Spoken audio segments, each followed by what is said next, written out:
ولما الاهلي لقى بيراميدز دافع في حد عايز يوجه الدوري لبيراميدز، الاهلي انسحب بالشياكه، مش قصه بقى خايف ومش خايف وحكام اجانب والقصه دي. يا عم انت ضحك على الدهون يا عم.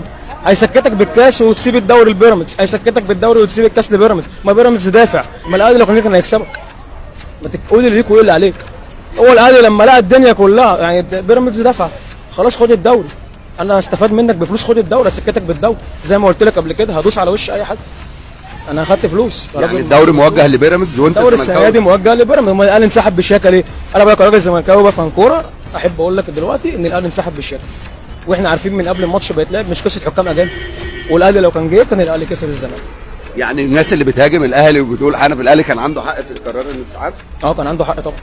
هو الدوري موجه لبيراميدز يا جماعه من قبل ما الدوري يبتدي، واحنا عارفين الدوري رايح لبيراميدز. زي كاس الرابطه معمول لسيراميكا، ابو العينين بقى قصاد البلد وفلوس مدفوعه، خلاص ما انا مش هخسرك، ما انت بستفيد منك فلوس. واكبر دي على كده ان الاهلي والزمالك بيتغلبوا في كاس الرابطه. الاهلي والزمالك ما يتغلبوش من الفرقه دي في كاس الرابطه. فانا عارف وانت عارف ومصر كلها عارفه، بس ما حدش بيتكلم عشان احنا احنا ماشيين جوه الحيط مش جنب الحيط.